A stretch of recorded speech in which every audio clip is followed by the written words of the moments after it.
Welcome to the Occult Rejects. In this episode, we got a very special guest. Somebody I was really looking forward to speaking and is going to be speaking at an event that I plan on having a booth at. So this is really exciting. I get to meet her prior. But before we get to the special guest, I'm going to introduce the other rejects joining us on the show. And to start off, we got Brooke. What is going on, Brooke? How are you? Hi guys, how's it going? I'm really excited for tonight's topic. You know, being a cryptid girly myself, I'm excited for everything that Jessica's going to bring to the panel tonight. We are also going to be at an event, Charlie's Beyond Belief Expo, October 18th down in Fort Myers, Florida. The Occult Rejects will be there too, so come out and see us. I'll be speaking, and it is going to be a great time. And you can find me wherever you get your podcasts and on Instagram at Dark Florida Podcast. Oh, yeah. Thank you, Brooke. Glad you made it tonight. And my man, Headless Giant, what is going on, sir? I think you might be muted. How's it going, Nick? Happy Monday, everybody. You can find me at the Headless Giant on X and on YouTube, also on Instagram. I just got prints of my paintings back today, so I'm going to be putting those out there soon, so you guys can purchase copies of those. You can find my show on Thursday nights with my co-host Nick over here, and we will be reading your occult/esoteric/bizarre dream emails, and you can email those to me at theheadlessgiantpodcast@gmail.com. Thank you. Yes, of course, sir. And get those emails out. Send them. All right, next, we got my man, Tim Constantine. What is going on, sir? Thank you very much for making it. Hey, Nick, thanks for having me. Hello, everyone. Happy to be here. Love cryptids. I'm really excited for this one. So I'm on Conspiracy Garden over at Cult of Conspiracy on Sundays. You can find me over there. That's Sundays only. And my main show is Sixth Sensory Podcast on all the major platforms. Cryptid Huntress in the house. Excited for this. Awesome. Thank you very much for making it, Tim. I always appreciate when you're on the show. And we got my man, Tyrone. What is going on? How are you? What's going on? What's going on? It's an honor to be here. I'm eager to learn what you got to share, so we're going to jump straight into it. Everything you can find on me is on my website, rebirthoftheword.com. I'm also a best-selling author, which you can buy my book on Amazon, Journey Through the Origins of History. Thanks, Nick. Of course. Thank you for joining us. And we got my man, Jules. What is going on, sir? Am I muted? I'm muted. I'm always muted. What's up, guys? I'm Jules, host of the Greypilled Podcast. Got a lot of shows I do. Go over, check out my link tree. Go over to Rumble. I'm highly active on there. YouTube, Spotify, Apple Podcasts. You can find me on X at Greypilled Pod. And over on Patreon, we do a lot of exclusive stuff on Patreon, esoteric book reviews, watch parties. You get a free sticker pack, all that good stuff. So, Nick, thank you for having me on, man. These are always great conversations. See some familiar faces. It's good to see you guys. Tim, it's nice to meet you, as well as you, Jessica.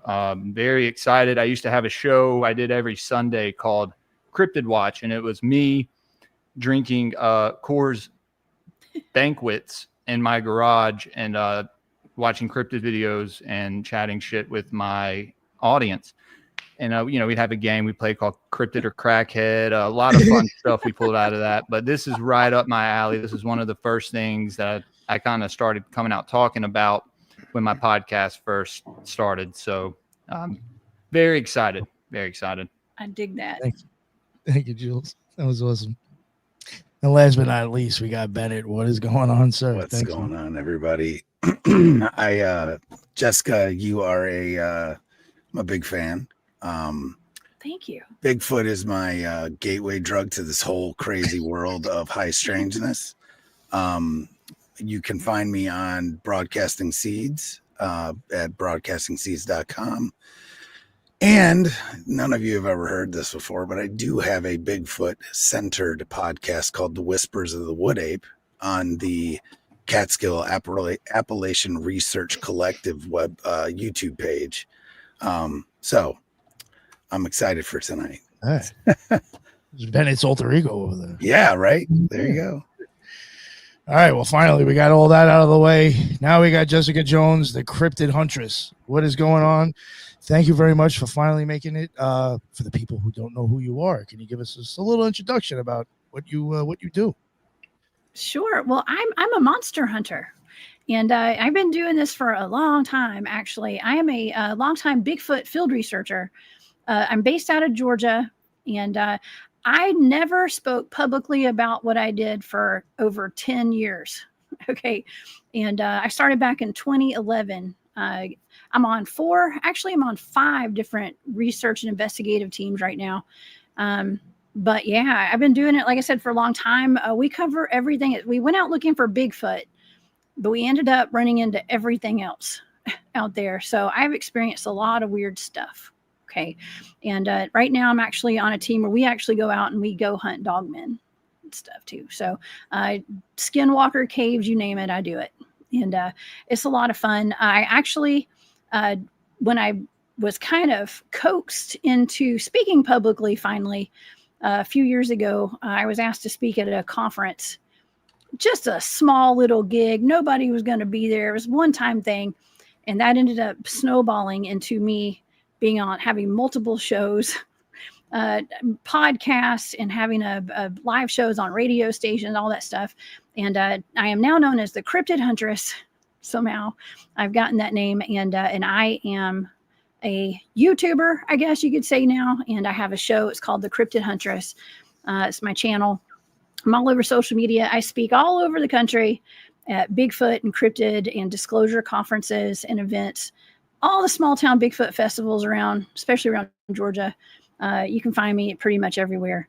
But yeah, one little public speaking event turned into what I do today, pretty much, speaking publicly. But like I said, I never meant to speak publicly. My teams are not really public. One of them is, but yeah, we're really big on the research and keeping everything private when it came to what we were doing out there. We are not only trained, well, I'm trained in a whole lot of stuff actually, but one of the main things that my original team was trained extensively in is called remote viewing. And so I am a remote viewer, the military type of remote viewing. And we use that in our research, actually. I do a show every Thursday night that just focuses on remote viewing targets. And a lot of times they do involve cryptids as well, like alleged or suspected dogman attacks and Bigfoot attacks and stuff like that. So it's pretty cool. I'm just having fun, y'all. It's just something I love to do. And why not, do it if, I've been doing it for so long. I never meant to go public. Now I'm public. I'm going full throttle. Okay. And so I'm happy to be here. Yeah, no, it's funny because when I asked you to come on the show, I had, I was sort of looking into some of the stuff, your own stuff. I was looking at it. And I had saw that guy, John, had you speaking at a place that was in North Carolina. And I think it mentioned something about boots. And it was just so weird how, because I had you on, just happened to check your stuff. I hit him up and he's like, oh, I'll give you one at all 6 events. Okay. But yeah, it's pretty wild how that all worked out. Real quick, I know I'm pretty sure that people have questions they want to ask you, but I did want to ask maybe 2 questions now. I guess what kind of got you even into what was did you have an experience that got you into the cryptid stuff, and what got you into remote viewing? Mm-hmm. Well, when I was a little kid, I always was interested in the paranormal. I just had a connection to it. I saw ghosts. I used to take my little, kindergarten mat outside. I grew up on a farm out in the country. I mean, miles from the nearest grocery store. It was like 10 miles to the nearest grocery store back then. Okay. And I would take my mat outside at night and look for UFOs. Okay. And all my science projects were always on weird stuff like black holes and, spacecrafts and stuff. I was, for a little country girl, it was, in my opinion, it was a little forward thinking, I guess, from where I came from and stuff. But yeah, I just had a connection to it. I was always interested in creatures and things that weren't supposed to exist because, see, I had been seeing things that weren't supposed to exist since I was a kid. And so I just assumed that everything else that I had heard about probably was real, but I was going to maybe find out, it would always just assume it'll come across my path one day. We'll know. And it wasn't until I was a young adult. Okay. I did not go looking for Bigfoot. It kind of came across my path. And so I had, I was really into ghost hunting and stuff kind of a long time ago. And I'd had a whole lot of friends and family that had passed away, including like my brother and some of my very best friends and real close family. And so I was like wanting to connect to make sure everybody was okay, of course, and that kind of stuff. And so I got into just being interested in, looking into like psychics and stuff like that. And my mom was always into it. I come from a family of very psychically switched on humans. They won't tell you that. They wouldn't talk about it, but like I could not get away with anything when I was a teenager. Okay. With like my mom and my dad too. They just knew everything. Like, I guess it was psychic. But yeah, I would go and get like sessions with like this guy that had a ghost box and stuff. It was before we had those little ITC devices. Everybody's got those now. Spirit boxes. Yes. Well, back a long time ago, people didn't have all that. And this one guy would go around, his name was Christopher Moon. And he would come to Atlanta and he had this ghost box to the dead or something that I think he made it. And I went and I was able to like communicate with what I think was my family, and stuff like that. And so that was cool. And, one thing just kind of led to another. And my mom was going to these like weekly meetups at a friend's house where they would have like a speaker that came in every Wednesday night. And some of the esoteric community in Atlanta, basically, they would all get together on Wednesdays. And they'd have everybody come speak from survivalists and people that were selling silver and gold and all that kind of stuff. I mean, this is a long time ago, y'all. To magicians, to belly dancers, to Bigfoot field researchers. And my mom was like, hey, Jess, she's like, why don't you come with me? This will be really cool. I think this is right up your alley. There's some guys from North Georgia who are Bigfoot field researchers. I think you would enjoy this. Why don't you come with me? Your mom? And I did. My mom, yeah, of all people. Dude, awesome mom. Crazy, Mom. that is good. My mom's awesome. Yeah. Sounds like a party. Right. Oh yeah, it was actually really fun. Sounds awesome. Yeah, so I went to this like little weekly, and it was just this guy. It was Mr. Sam and his girlfriend Verlene. They go to their house, and there's a bunch of chairs in their living room, and they had a podium. And these guys, I used to go pretty often actually, but these guys were there, and they had all this evidence of Bigfoot, and the track pictures and the castings and all this stuff, and that was cool. But these men had already established that Bigfoot was real. They had already been there, done that, been doing this for decades, right? They had moved on to the communication with Bigfoot at this point. And they had they had several spots they go to in North Georgia. And they were like, well, they were also, at least two of them were very much trained in remote viewing, with military backgrounds. Okay. And so they were into what they described as the mind, body, spirit aspect of Bigfoot and other cryptids. And they had a team, it was called Enigma Research Group. And I had a lot of questions for these guys because I was like, man, okay, so these guys, I saw their evidence, I saw what they had presented, and I was like, okay, if anybody's going to see a Bigfoot, it's these guys. I did not expect to ever go out in the woods with them, but I did have a lot of questions. And I started asking, like, where's the body? Why have y'all never found a body? Where's the poop? Okay. Like I was asking like the crazy questions that people ask me today. Okay. And they answered, they had really good answers. Some of them had been to the body farms and stuff, like up in Tennessee, and they're explaining how animals decompose. I mean, I got a lot more than I expected out of those questions I had. But one of the guys was like, well, we're having an expedition in October. Would you like to join us? And I was like, well, shoot, yeah, because back then I was like, I was wild and free. I was young. I was living in Atlanta. And what better way to go have some fun and go see a Bigfoot's real than going in the woods with some strange dudes. Okay. And so I was like, put me on your list. I'll be there. Turned into an episode of Twin Peaks. It was wild, y'all. It was wild. I mean, I honestly, I don't have a lot of fear. Okay. And I mean, I fear the right things. I have a healthy dose of fear. Gotcha. It's more awareness, but it is what it is. I just wanted to go see a Bigfoot. So I got a tent and all my gear and everything. They sent me a list. They're like, here, you need this, this, and this. And so I got it, and I loaded up. I was driving like a Volkswagen, but I think I had a Passat or something, and it wasn't affordable to drive, y'all, and it was not a good idea to drive this into the North Georgia mountains where we went. But I did. I don't know how I made it, but I did. And I ended up going up there and I kept thinking, I was like, well, if nothing else, I'm going to make some good friends. I'm going to go camping, hear some fun stories, and I get to go out and maybe see a Bigfoot. Okay. And I ended up going and had the most intense experiences that I've ever had. First of all, at night in the woods. Okay. But crazy stuff went down, and it was so wild that it was almost like it sucked me in. And now I'm here today talking to you guys about it. Because if the things that happened that weekend had not been so crazy, I would not have kept going back, probably.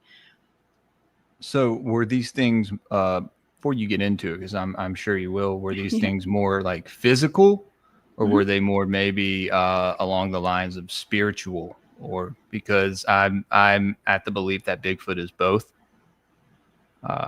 Sasquatch, whatever you want to call them, Sam Squanch. So I don't know. I'm very interested in hearing about this experience. Oh yeah, it's both. Okay, it's like humans. We're spiritual, and we are both flesh and bone, right? Okay, so that's the same as Bigfoot, same as pretty much any cryptid I've encountered. I think that I think they're both. So very much solid animals, or I'm going to say animals, but they're not. They're forest people, let's just say. Okay, and so I guess I can tell you guys about what happened. Some of the highlights of my trip that first time, because it got weird. It got really weird, and so when I talk about Bigfoot, when I'm speaking publicly, or if I go on a show like I'm on right now, when I first started doing that, I kind of came out guns blazing, like Bigfoot is probably interdimensional, and there's things that happen that I can't describe, I can't explain, and I've had missing time. And when I started doing all this research, I started getting visited by aliens, and like people thought it was wild. Okay, so I'm just going to tell you guys, it was very polarizing, because here I am talking about my real experiences that I've had. And there's a lot, half the Bigfoot community is like, oh, they're just flesh and bone. They're a bunch of primates running around the woods. Right. And then there's another half of people that were like, oh, they're interdimensional. There's a quantum Bigfoot. And, so I'm just right here. I believe it's both. Okay. But, okay, so I got out there the first time I ever went Bigfooting. I volunteered to be Bigfoot bait. I was like, just put me in a weird predicament, and so that I can see a Bigfoot. And so the first night I went out with a team there was a big group of people there, by the way. It wasn't just those 4 guys that were on the team. They brought like a bunch of people in, some very well-known Bigfooters from all over the country, actually. I didn't know who anybody was at the time, but they were kind of like doing an expedition to see if they wanted to expand their team, maybe bring a woman or 2 on their team. It was a bunch of dudes. And so they were excited to have me there, of course, because apparently Bigfoot's like women. Okay. So they had me, and there were a couple other women there too, kind of older women. But I was like, okay, just put me in the weirdest predicament ever. I will be bait. I want to go with the people that are going to have the most action out there. And so they put me with 2 of the guys that were regularly on the team, and then some guys from out of town. We went to we called it field number 1 back then. And it was like, we're in this big national forest in North Georgia in the mountains, and an undisclosed location. But it's like a big group. And then at night and during the day, sometimes like we would divide off into small teams. And so I went with this one team, and it was me and a bunch of guys. And we went to this field. It was like an open field, like a meadow kind of, and with a tree line up at the top in the middle of all these mountains. And one of the guys was like, okay, Jessica, walk up. I dare you to walk up to that tree line by yourself. And it was about 75 yards, almost a football field. Okay, almost, but it's like 75 yards up this hill, this tree line. Well, it's a place where they had a lot of Bigfoot activity. And so they knew there was going to be something probably out there, but But I didn't have I'd been told, like, don't use your flashlight out here. You know, we try not to use lights. I had like nothing. I mean, I had a backpack with some snacks and some water in it or something. Okay. I didn't have a radio. Like, we carry CB radios and stuff now. And I mean, we've got all the equipment, you know, but it was just me and my backpack full of snacks, basically. And they said, you know, go walk up. It's pitch dark late at night. And so I was like, okay, cool. They were hoping that it would like pull out a Bigfoot, you know, like lure something out. And they were going to watch me from the bottom of the hill with their night vision, their FLIR, their thermal imaging cameras and stuff. And so I knew that if I got taken by anything, they could at least tell my mom what happened to me. Okay. And that was my way of thinking back then. I was like, well, at least they can tell my mom what happened. I went out, you know, getting attacked by a Bigfoot or whatever. That's fine. And so I started up this hill, and when you're asking about, are they physical or are they spiritual? Well, that's interesting that you asked that question right off the bat, because as I'm walking up this hill, I got about halfway up the hill and I heard one of the men running up behind me, and he was like trucking it, and I could hear his feet. I could hear his breath. Like it was one of those guys running up behind me. And I kept thinking, I was like, man, that is so unprofessional of these guys. Like, why would they do that just to me? Like, you know, I'm probably scared. You know, I don't know what I'm doing. I kept saying to myself, that's unprofessional. So unprofessional. And I played sports in college. I played rugby. So I was used to getting tackled. Okay. And I was kind of bracing myself for somebody to run up and say, boo, you know, or grab me or do something. And I was like, man, they think they're slick, but they're not. And as he got up to me, he swept my legs out from underneath me, like from behind, and then kept running behind me, went to my left. And I looked over and I lost my balance a little bit. I looked over, there was nobody there. There's nobody, but I felt it. I got tripped up. It was a whole experience, but there was nobody there. And I thought, oh my God, you know, I was super confused. But then, of course, like your rational brain always jumps in, y'all. Okay, so I'm like, well, I must have tripped over a log. I'm imagining things. I'm nervous. My mind is playing tricks on me. Like, I was going through all the checklists of like, okay, what just happened? And Brain will do that in like 2 seconds. Mm-hmm. Well, because your rational brain kicks in, like your brain's trying to make sense of something that makes no sense. Yeah. Well, apparently, okay, so I looked around. There were no logs or no sticks. It was just grass and no holes. I didn't step in a hole. And I thought, well, I guess I'll just keep walking because I didn't want to look like a baby. I had all these men watching me, you know, and I was like, well, I'm just going to keep walking. And so I continued to walk up towards a tree line. Well, here's the thing, y'all. So we had this distress call. And if I got into distress, I was supposed to put my arms up over my head and wave. Well, I didn't do that. But when I got knocked, kind of, you know, I lost my balance from whatever hitting me. My hands kind of went up in the air, but like they didn't. You know what I mean? Like it was kind of like I realized that I didn't need to have my hands up in the air. And luckily, I guess it was good because Craig, one of the guys, saw it and he came up to check on me to make sure I was okay. He was like, well, we didn't know if you had done the distress call, so I came to check on you anyways. And he and I, when he got up there, I was like, are you a human? Who's behind me? You know, and he and I walked back down. I told him what happened. We walked back down to where it happened and we looked. He got his flashlight out. There was nothing there that I tripped over. And we started walking back up to that tree line. He was like, have you ever heard of a cloaked Bigfoot? I was like, no. He started explaining to me. He's like, well, you know, we've had this thing that's happened where, you know, Bigfoots are like invisible. Like we can't see them. He's like, but I don't know. I'm not saying that's what happened, but it's a possibility. That's what happened to you. Maybe a cloaked Bigfoot came out or something, you know, that was coming out to initiate you into the Bigfoot world. I don't know. Oh my God. But as I'm up there, that tree line with him, something kept pulling me over to the right side. And so I walked over there kind of by myself as I was talking to him. And the guys down at the back, down at the bottom of the hill were watching. They said that a Bigfoot leaned its head out from behind a tree and was staring at me. right in front of my face. Okay, so that happened. That was the first night I was there, y'all.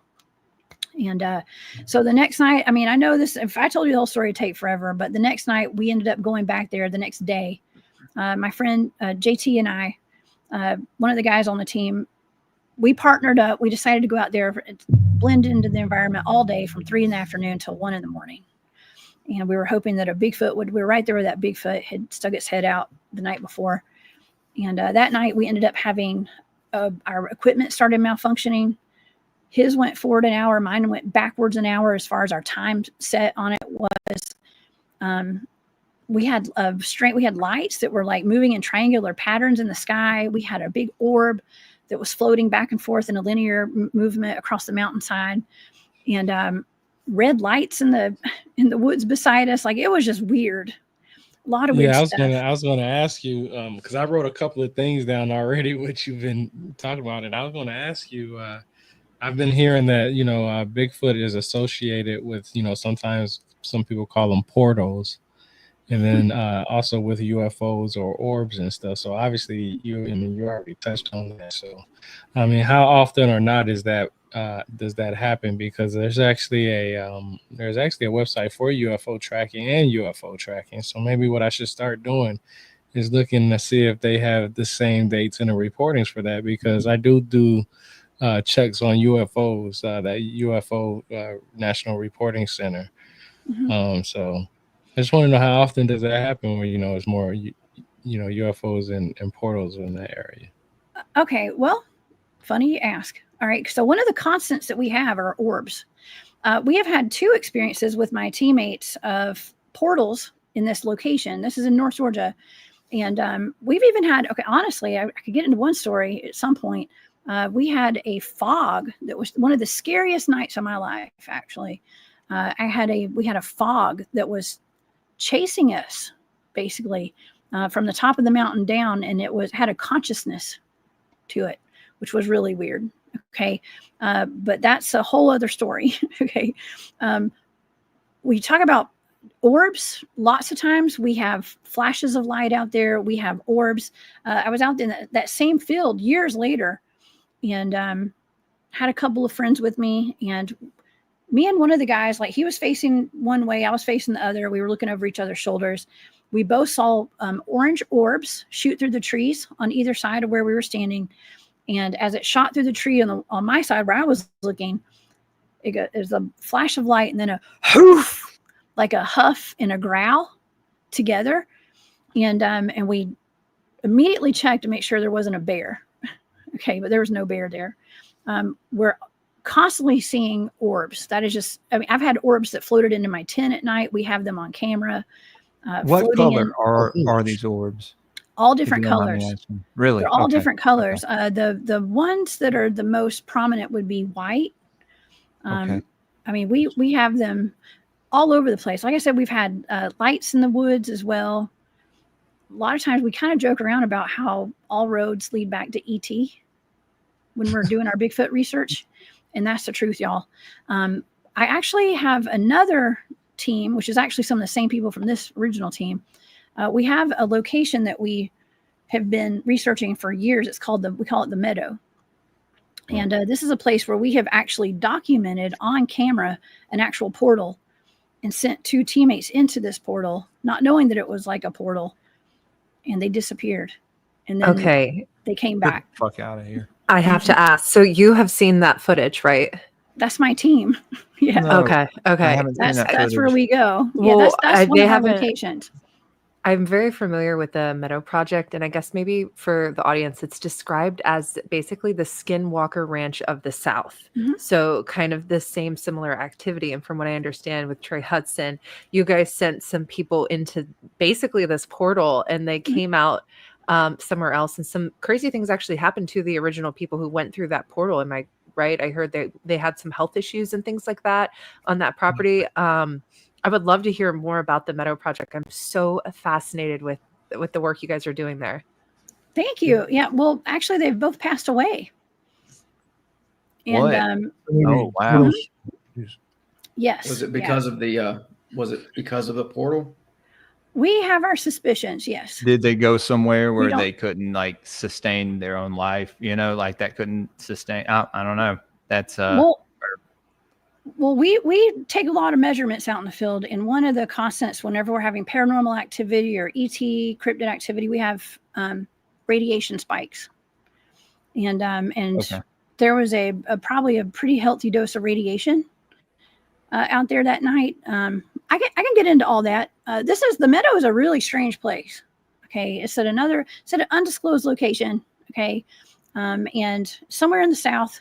Okay, we do call it the Skinwalker branch of the South. I didn't call it that, okay, but I think Trey called it that for his book or something because he wrote a book. But we've been out there doing research in this area for a while, and I mean, I'll tell you before I get into the portal thing. One of the crazier things that ever happened to me out there was somehow my life has been. I mean, I've got a crazy life now, okay, but this was before I got into podcasting and like being public. I was not public back then when this happened, but we were hiking into the meadow one night, and I heard a woman's voice. She yelled, "Time travel!" really loud from like across the creek where I was at. We were hiking in, and I was like, "What is that?" Well, I have to tell you guys, like my whole life now, like I talk about time travel all the time, timelines, timeline shifts, time bubbles, I'm really, I don't know what it is, y'all. Okay. You had what is called a Twin Peaks moment. Definitely like out the book. That's fascinating. It gets weirder. Oh, it gets weirder. So I hear this woman's voice and she goes, it sounded exactly like what I said, time travel. And I looked at my friend Tim. Tim was one of the guys who went into the portal, who's passed away now. I was with him and his daughter. We had gone in a little bit early to hike in with him because he was having health. This was after the portal incident, and he was having health problems. And so I went with them to go hike in early so we could walk slow before the team came out. And I looked down. I was like, "Did you hear that?" He looks at me. He goes, "Hear what?" I was like, "There was a woman's voice. She said time travel." He was like, "No, I didn't hear it." And I was like, "Okay, whatever." Well, y'all, it was like 2 weeks later to 2 or 3 weeks later. I kept hearing that woman's voice in my head over and over again. I was like, what was that? Why did I hear that? And then I realized that was my voice. It took me weeks to realize that was my voice from across the creek. Okay. Yeah. It's like a mimic. So like it's got a mimic feature. I don't know. I'm a time traveler. Or and I go back or to yeah, in the future. Was there some rip in time where her voice was able to come through? That's oh my God. Imagine weeks later. My head.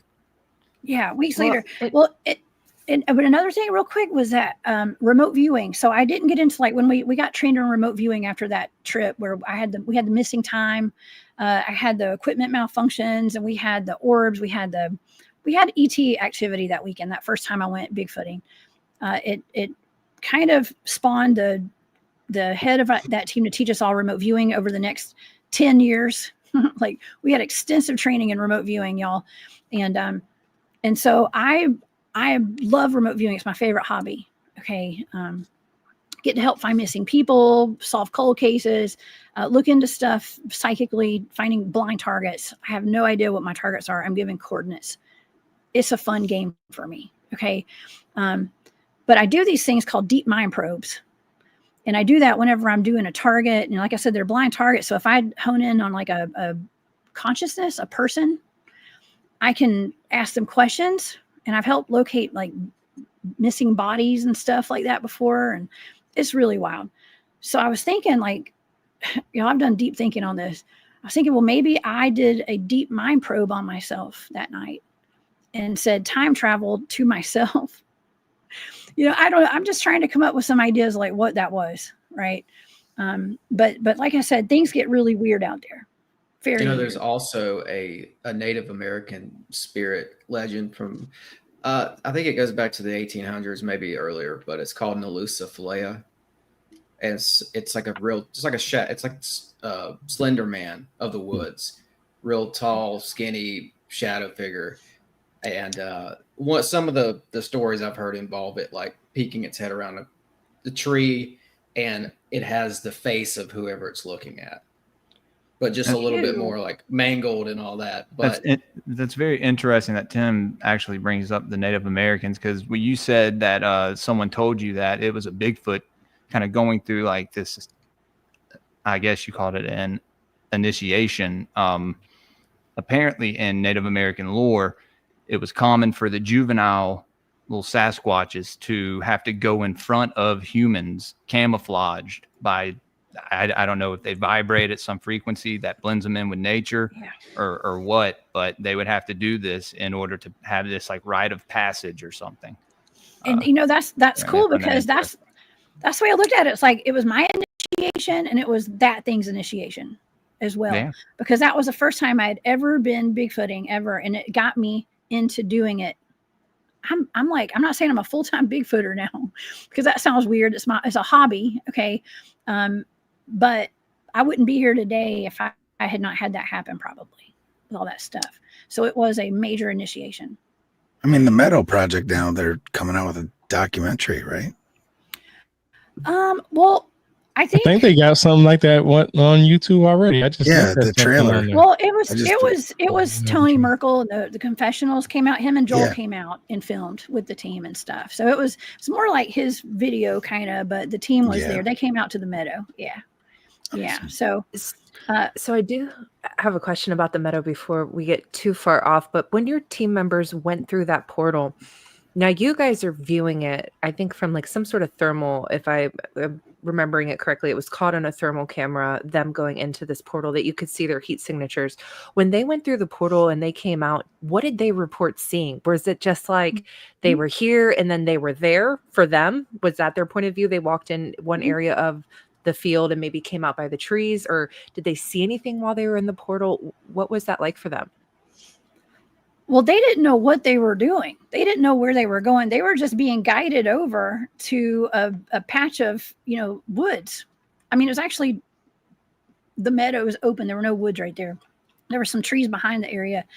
But no, you couldn't see this thing with your naked eye. You could only see it through a FLIR or a thermal imaging device.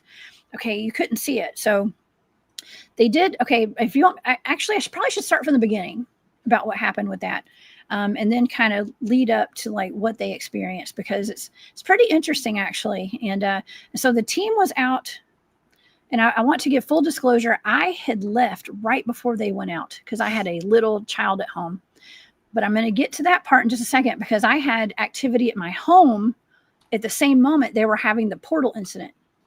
Okay, so and I have mine on video actually too. So I had been there. We'd had like a full weekend, bunch of days out at the Meadow. And this was on, I think it was on a Saturday night actually. And I had gone home early to, go take care of my son and stuff. And so the team had gone out, had hiked out that night. I went home. Okay. But they hiked out there, and it was a big team that broke off. We always break off into little teams, and we go and we post up in different areas around this meadow. It's like about a couple acres maybe, with some different sections and stuff to it. And so there were some small teams, and we just go out there and we just observe. We're not out there beating trees and doing wood knocks and whooping and all. We're not out there for the Bigfoot. Okay. We're past that out there. I'm sorry. We're out there, having other stuff going on. I mean, we've got my own voice yelling at me from across the creek out there and stuff. We've got all sorts of, a lot of ET activity, a lot of other stuff. Let's just call it other. And so we got there, like we just observe. Phenomenon. It's just like a phenomenon across the boards. Yes. Not to interrupt. It's everything. Sorry. Oh, it's okay. No, it's everything. So we just go out there just to go see what's up. We picked this area because there's a lot of local legend and lore out there, legends and lore, like ghosts and Bigfoots and what a lady called monkey bears stuff. If you got a place that has a lot of local legends and lore, there's probably Bigfoots out there. There's probably Dogman. There's probably everything. Okay. So that's where I highly recommend. Was it the story that the adjacent property was having these problems, like it was a road nearby, and then the director was taking you to look at this road, and he was just sort of drawn to the meadow? And that's It when was we a started- local. It was a local legend and lore. Yeah. Right. Yes, it was some local legend. I think he had an experience with a ghost or something a long time ago, and out there, and so yeah. So we some of the guys did a little scouting trip out there, and they had some pretty good success as far as the high strangeness went, and so they brought the whole team out, and we've been going there ever since. But okay, so go ahead. Oh, I was just going to say, I love that you mentioned high strangeness, because that's something so true, especially with this field, is you can go out looking for Bigfoot or maybe something paranormal, and these things do start happening. That's something that I love to explore, the theory of how these supernatural things are kind of overlapping and these worlds kind of blend. So you have to, be open to it all, really, because it's happening. I have a question with your remote viewing. You said that you, are using it in your field research and stuff like that. How have you used that to assist you with your Bigfoot or cryptid, field research? Like, what are some of the techniques you're using with that? And then, are you still actively taking cases as they come from, like, do police departments reach out to you, or do you maybe see something on the news and go, I can help with that? Or kind of how does, I would love to hear more about that. I'm so curious. Oh yeah. Well, I get reached out to quite a bit, because now that I've talked about it publicly, and I've been tasked with these blind targets of cases of people that have gone missing. Like Mara Murray is one of them, I think, and she's a young lady. I think she was up in Connecticut that went missing, and I had gotten a lot of data. People like that, like their families will, somehow they get, these videos of me discussing some of the data with whoever I'm doing shows with, and people reach out to me with more information and asking to look into it more sometimes. But my team works with, this is all kind of private stuff, so like I don't really talk about it very often. But law enforcement has reached out to we're basically a remote viewing team. Can't talk tonight. A remote viewing team. We're a Bigfoot field research team, but we're remote viewers as well. And local law enforcement does reach out to us sometimes for cold cases. I was reached out to by the Nancy Grace Show to work on a cold case, and did a big old target for them, and all my data, they argued with me about it. They're like, no, there's no way it could have been his friend. And I was like, well, my remote viewing data says it was his friend that did this. And there was a fight, and like I went through the whole scenario, and they argued with me about it. And shout out to their team, by the way. It wasn't Nancy, it was her partner that was on that show. And turns out all my data was right. They ended up finding the guy's body where I said, and everything. So, but anyways, people do reach out to me about it. And yeah, it's that kind of a thing. We use it as far as like finding locations. I also like to do, people reach out to me with targets. These are just friends. I don't just do targets for anybody, y'all. It takes a lot out of me. Okay. But other remote viewing friends of mine, like they'll send me targets. They'll be like treasure hunting in Mexico. Like where's the buried gold, and stuff like that. And we have had some success with that, by the way. But yeah, it's, we use it as far as like getting coordinate. We can get like the coordinates of a location, and I can remote view the property, and we can see what kind of activity is going on there. So cool. Cryptids and all that. Is it true, like places like the pyramids or some of these other, megalithic structures? I've heard that other remote viewers aren't able to penetrate it. Are there some places that you got a target or something and you tried to remote view it, and for whatever reason there was some sort of psychic block? No, not for me. Like I said, I've been training this for a long time. I have gotten, listen, there's certain things that we're trained, like you don't remote view. And I got really comfortable remote viewing and talking about it publicly, and that was a mistake. And I did get a proverbial knock at my door. And I got to tell y'all, the one target, it's not Bigfoot, it's not Dogman, it was the moon. Yep. Okay. So I learned my lesson with that one. Not really sure. It was the moon landing. Yeah. That headless. Well, that's what the lore is within the remote viewing community. They don't go to the moon. And there's a couple of other Neptune as well. Don't go there. Whoa, dude! I've remote viewed all of it though, and I think the thing about it is like not talking publicly about it more. So I don't know. Maybe that's just me, or maybe like I said, I have no fear, and it gets me in trouble sometimes. So do you run into otherworldly entities like? Oh man. I do. Well, I'm trained also to like not engage with lower vibrational entities. Yeah. So I don't engage with them, but I do come across them. Yeah, so Yeah. I was reading a CIA document one time for something I was working on, and they were talking about it was some of the big names in the remote viewing field, and they were remote viewing. I think it was Jupiter, and I don't think the way it sounded is like they didn't just go straight to Jupiter. It's like they kind of traveled through space to get to Jupiter, because they talked about seeing spaceships hiding out in the asteroid belt along the way. I would, so is that what we're talking about? Like, are you seeing a target and actually like seeing other forms of life? Yes. I have been, I have a whole playlist over on my YouTube channel, the Cryptid Huntress channel. And I do a lot of work with my friend Barry Littleton. He gives me, he's a wonderful researcher, but very much a ET contactee and all that. Does phenomenal research, but he has oftentimes given me these blind targets where I'm just given a set of coordinates. And one of them was the TRAPPIST-1 star system. There's a group of dwarf planets, brown dwarf planets like Make or something, and Hymea, and I can't remember their names, but all these different, and the lights on Ceres as well. Like there's lights on some of these planets.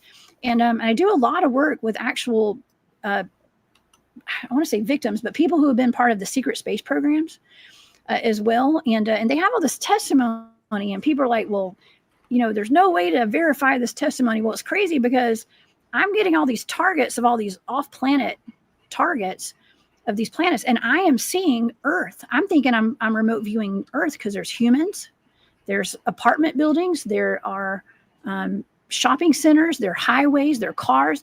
A lot of these times I'm like, when I'm asked after my sessions, he's like, well, what did you see? I'm like, well, it looks like Earth in the future, but there's slavery involved. There's a bunch of slavery and stuff. And so it's just telling me, it's showing me, and it's backing up a lot of the testimony from some of these people that claim to be in some of these 20 and back programs with the secret space program and stuff. So I've been doing a lot of work with those people, actually.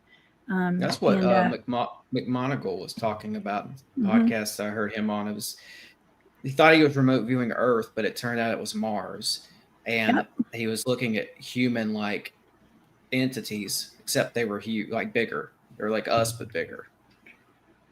Yeah. And they were like in some sort of a sleep, like a cryogenic sleep or something like that. I don't know.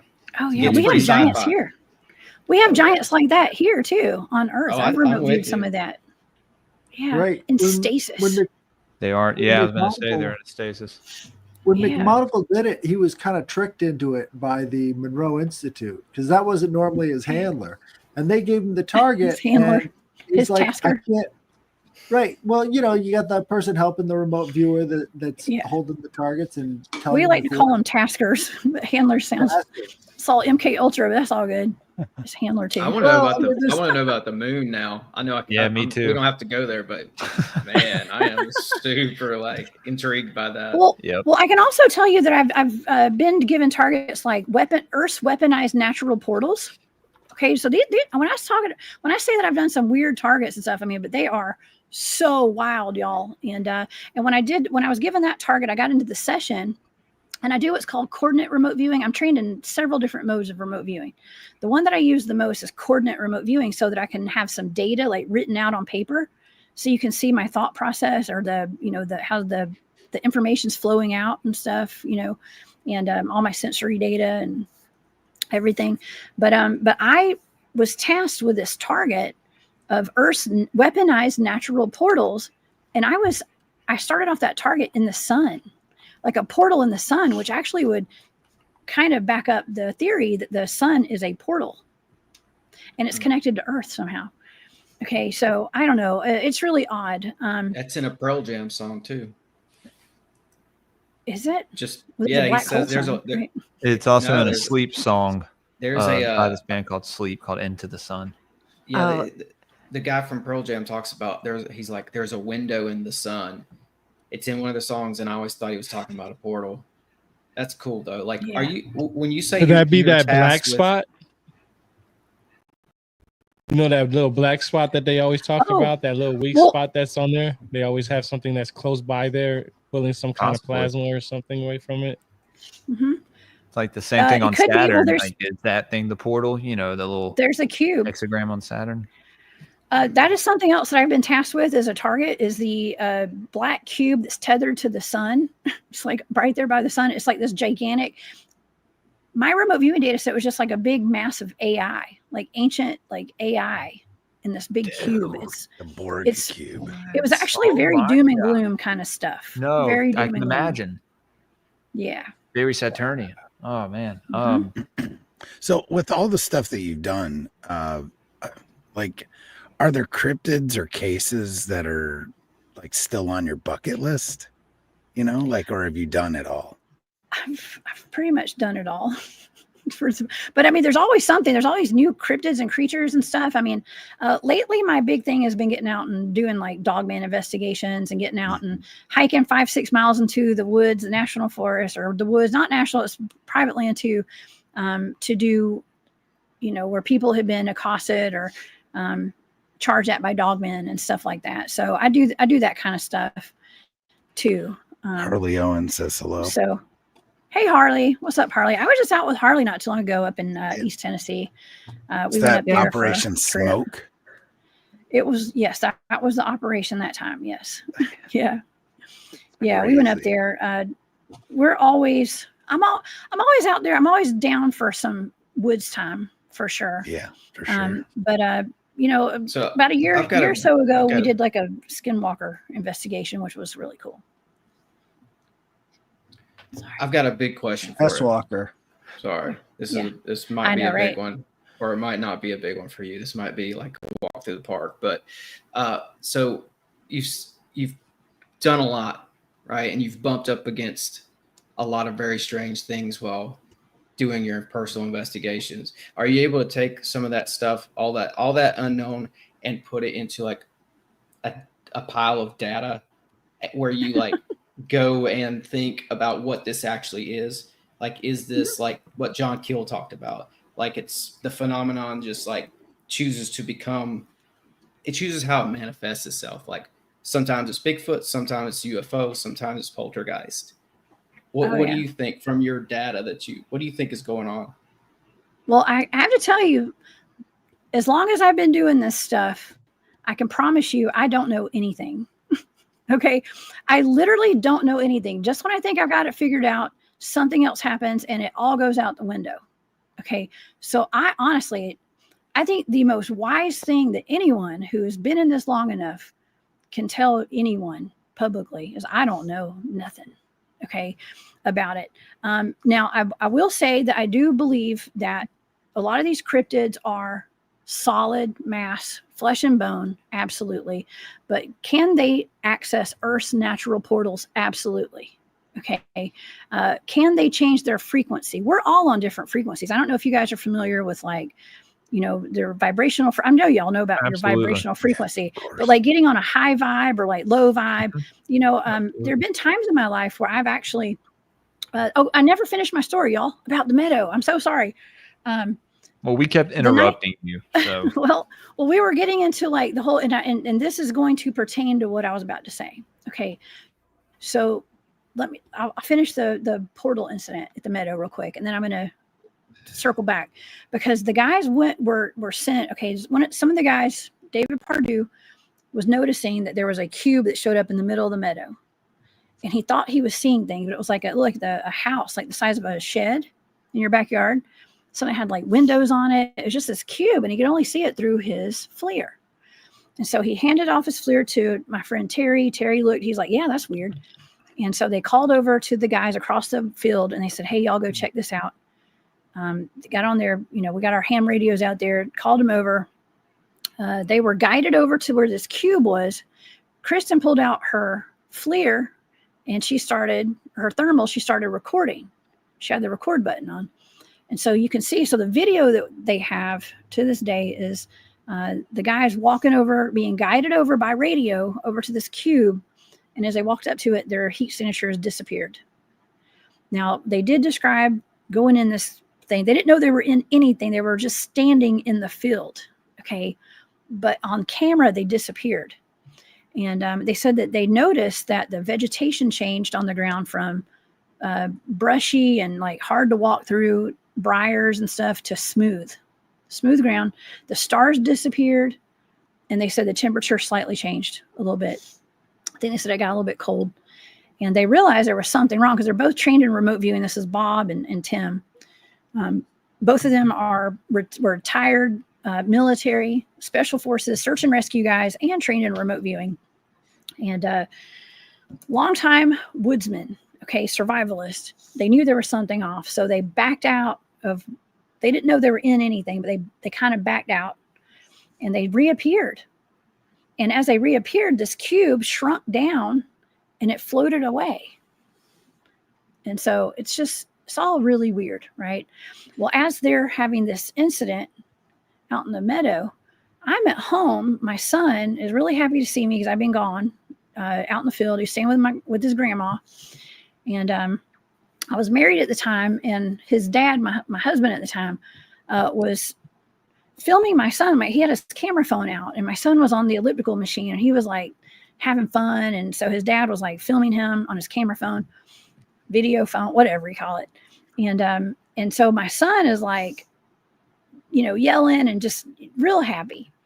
And then I hear his dad say, "Hey, you need to come see this. You're gonna like what's in here or something." So I walked in from the kitchen, and I'm watching these balls of light floating around my son. And I got to tell you, it's the same time the portal incident is happening. There's 2 orbs in my living room, and they're floating around my son. And my son's like, "Mom, ball, Mom, ball." And he's pointing at them, and he's chasing them with his finger. So you can see that he's clearly seeing them because he's following them with his finger. And I'm seeing them. You can hear me in the video say, "Oh, what are those, moths? Are those bugs?" And because I was having a hard time figuring out what I was looking at. Well, his dad could not see them with his eyes. He could only see them through the screen on his phone.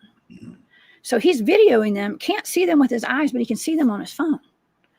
And so eventually one of those orbs shoots into his phone and powers the phone off. Okay, well, that showed me that not everybody sees what I see.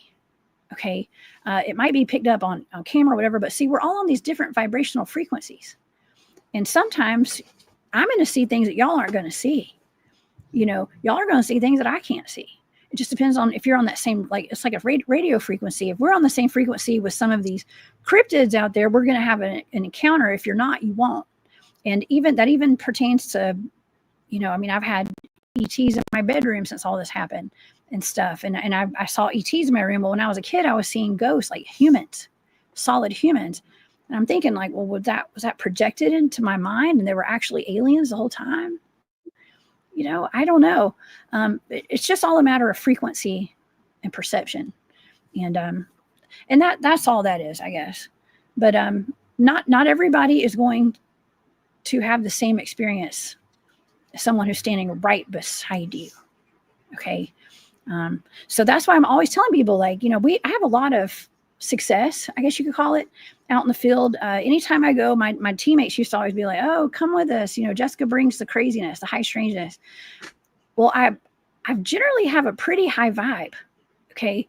And I go out with an open heart, no fear. Okay. And I think that opens me and everyone else up to having more experiences out in the woods with things that aren't supposed to exist. Okay. And that's why I encourage everyone to have a high vibe, do your inner work, heal your traumas, and all that kind of stuff. Try to be as high vibe as you can. I know it's hard these days, but if you're out there doing cryptid field research, it's important that you go out there with that kind of an attitude. Absolutely. And you saying, no fear, that's a huge aspect of it as well. Because when you fear these things, I think that's what they feed off of as far as energy wise, Oh yeah. And it could also make them manifest as even more terrifying. Yeah, I think, perception is reality. Treble's a good guy. Yeah. What's up? I wanted to go back to you when you was talking earlier when we first started. you was talking about, the different people who had come in contact with Bigfoot. I had wrote an article about 2 years ago called Enkidu, the Wild Man. He's supposed to come from the Epic of Gilgamesh. I'm pretty sure you heard about him. The amount of research that I've done, I kind of feel like that's considered the first description of a Bigfoot. And that's just my opinion. Only because of the way they depict, Enkidu and talk about how Enkidu lived among the animals, and he was just enough human, but just enough animal-like to be considered a wild man that was depicted like probably like an animal/human type thing. But my question is like, when it comes to these to the cryptids, it always seems like they always have some kind of correlation with some ancient myth, and it's not as what we would be able to describe today. It'd be more like the telephone game. I tell somebody something and then somebody tells somebody else something. By the time it gets to the 10th person, it's a whole total different story with a foundation that may be true, but the overall story is not accurate or close to it or whatnot. And it's amazing because you have a lot of correlations with, UFOs and UAPs and all this other stuff. There's always, you got Native Americans who talk about portals and stargates and stuff like that. We can't dismiss what people are explaining to us. I mean, we may not fully understand how it's used or how it comes about or when it, comes to, but we do know that since the beginning of man has been trying to track the stars to understand what is going on here on Earth, right? Like from agricultural needs to, practicing meditation where you can control your dreams and lucid dreaming or astral projection. And if these portals are there and they are able to help people cross over easier, that's a good thing. But I think we went away from that because we found psychedelics that also help with that. And that opens up a whole nother realm, right? If you agree. Are you asking me about psychedelics? Yeah, like, do you agree? Like that opens up like a whole new thing to the stargates and the maybe. I portals don't know. I mean, I guess it could. Sure. I mean, it's all consciousness, right? So yeah. I mean, that's a big thing that we work on with, I mean, I've been trained in a lot of mind control, and that's not controlling y'all's minds, but mine. Okay. And I think that's a huge part of also being a very effective cryptid field researcher is to have your head straight. Okay. And to be able to be calm in really messed up situations. Okay. Yeah. When everybody else there's chaos all around you, you got to be zen. Okay. And so, yeah, it's all in your head. I mean, I don't have a lot of experience with that personally. Okay. So, but I do know people. I'm sorry, Jessica. Yeah. Oh, no, go ahead. Yeah. I was going to ask if you ever tried to remote view the mycelium. Okay. Well, it depends because I have had targets where we've looked into spacecrafts that were actually made of mycelium. Okay. No way. So, yes, living craft. Yeah, that's a big thing, actually. If you go over to my buddy Barry Littleton's channel, man, he's got a lot of information on that over on his channel. But yeah, I have not remote viewed other than that, though, as far as I believe with the mycelium goes. Yeah. But I want to get. Can survive in, I was just gonna say fungus spores can survive in space, and they have a white spot and a black spot. So when they're hit by light, they start to rotate and start to move. So, yeah, it makes a lot of sense if fungus and like living spacecraft exist. Oh yeah, I mean, I was up in speaking. Well, there's a whole lot of you were seeing a whole lot of different really good points. I wanted to address all of them, but I don't remember all of them right now. But I can. Okay, so one of the things was we talk about like the living craft. Well, what are they talking about now? Like out with the disclosures talking about psionics, right? And they've got like remote viewers like myself that are out there. Like, I mean, they can control spacecrafts with their minds, right? And things to that nature. Well, when I was probably like 13 years ago or more, I was up in North Carolina with my friend Chief David up near Cherokee. And he took us up to this mountaintop near Cashers, North Carolina. And I don't know if you guys are familiar with the sky ships over Cashers, but there are these UFOs that have been seen there for decades, right? And we went camping at the top of this mountain. Not only did we have like S-Walker activity, we had Bigfoot activity. There was all sorts of weird stuff going on up there. But he said, do you guys want me to call in the sky ships? You know, he'd just taken us to Judicola Rock, if y'all know about Judicola, and a big petroglyph rock in the middle of a pasture. Basically tells the story of creation and lit from the stars and stuff. He said that he's from the stars. I believe there's a connection to the Palladians, actually. But he said, would you like for me to call in the sky ships? And I was like, heck yeah. And he pulled out his staff that had like a crystal on it, and he started chanting. I don't know what he was doing, but sure enough, we had 4 sky ships that came and hovered over us all night when he did that. So there is some sort of, and I'm not saying those sky ships were made out of mycelium and stuff, but it's almost like they were living craft. Okay. And I do think that they're out there. They're definitely out there. Yeah. But also the organic craft. Yeah. Yeah. I think It's the like organic craft would be mycelium. Yeah. That makes a lot of That's- sense. Thanks, Jess. That's like the movie Nope. Have you guys seen that? Love it. It's a great movie, actually. Have you seen that, Jessica? Nope. I have no, Okay. not. You have got to add that should to your watch it. list. I Yeah, will. basically I it's will. Kiki Palmer. I love her. Her and the guy from Get Out. They're like living in this old kind of farmhouse in the desert, and they're having this strange stuff. I think happened. It's like raining coins and stuff is happening to their cattles. And basically, not to spoil the movie, but it's an organic UFO craft, and it really explores the idea of UFOs being more of an intelligent, organic, like actual being rather than maybe a mode of transportation. This thing isn't nice though. It's very hungry. Let's just say. Yeah, no, it isn't nice. Yeah. The guys from Cryptid of the Corn do a very good job of talking about stuff like that too. Like they have a whole book actually on it, so it's yeah. wild. I've had Yeah, and you Mr. got E on the- my show several times. We've talked about He's it. a great dude.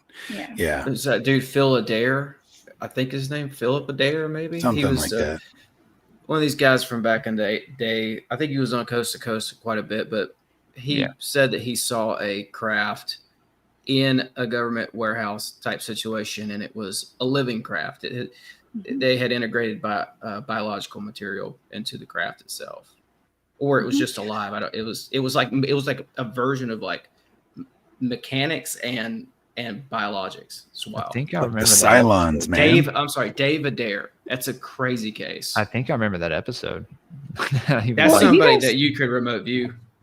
Well, have you guys have heard of like motherships, right? Motherships, Yeah. and working with all the secret space program people and a lot of people in the UFO communities, they talk about these motherships, right? And they say that, you know, I talk a lot about cloning and soul transfers, consciousness transfers, and things like that. I know that's kind of a huge rabbit hole to go down.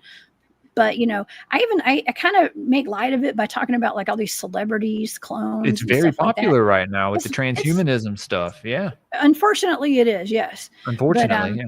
Unfortunately, I'm team human all the way. Me too. Yeah. Right there. Yes, we all should be. But yeah, okay. So we're talking about like consciousness transfers, right? Because we're trying to figure out like, well, how do they transfer a consciousness from like say they made a clone of all of us, like each of us had a clone. How are they going to put our consciousness in that clone? It's weird, right? There's technology. It's like alien technology that's able to do that. And they've been doing it for probably centuries, probably for millions of years for all we know. But there's a good movie that shows that Transcendence by Johnny Depp. That's a really good movie if you want to know how they're trying to transfer. You seen that? Yes, that is a great movie. Yeah. Yes. Yeah, that's a good one. Well, they talk about these motherships, right? And what I've been told is they actually have, and they usually have women, okay, like women's consciousness. I don't know if this is part of the super soldier program or what, but they take women, they transfer their consciousness to these ships. Okay. And like the consciousness and it's like an actual human consciousness that's transferred into those ships. Okay. So I don't know. It's a rabbit hole. You guys want to do some research on that. I don't know how it works. Definitely. Yeah. Also something else I wanted to address that you had mentioned about the things getting kind of skewed, like as far as the cryptids go, if they've been around for a long time. And I go to the maps, like the old world maps, okay, like the Piri Reis map, things like that. You can find a lot of cryptids on these maps. Like I just did a show on blimmies. I love blimmies. Okay, headless tribes of headless people, headless men, warring tribes of headless people. Those are guys their with faces the in their chest. on their chest. Yeah. Yes. Yeah, Yes. yeah. It's awesome, So, man. We got those. We have dog-headed men.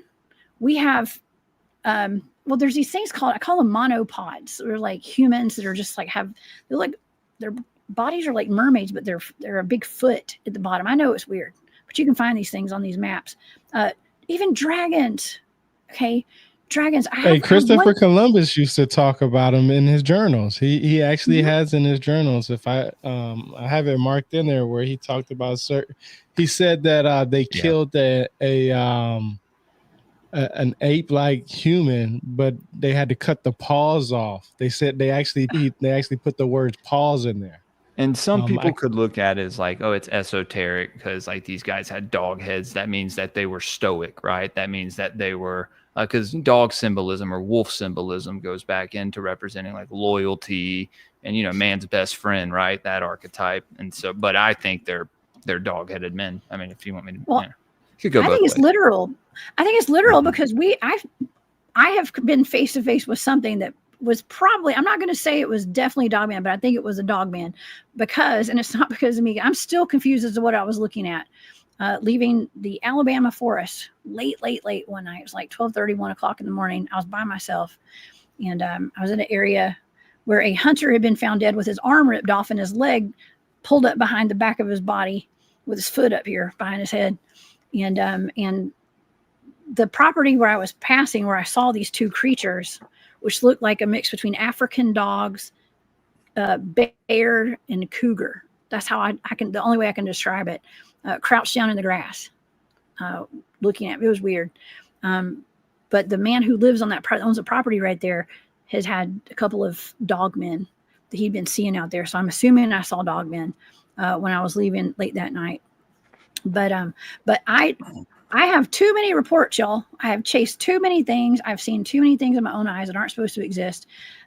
There's no way. I mean, I believe it now. Are dogmen here? Yes. Do I believe dogmen exist? Absolutely. You ever been to Mississippi?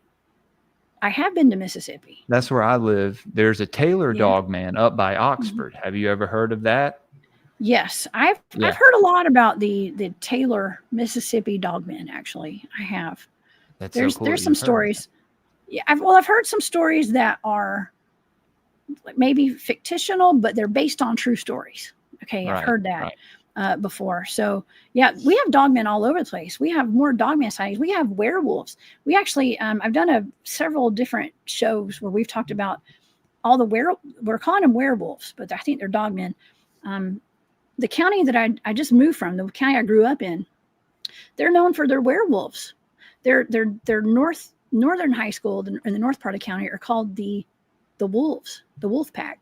Okay, but for decades there have been wolfman.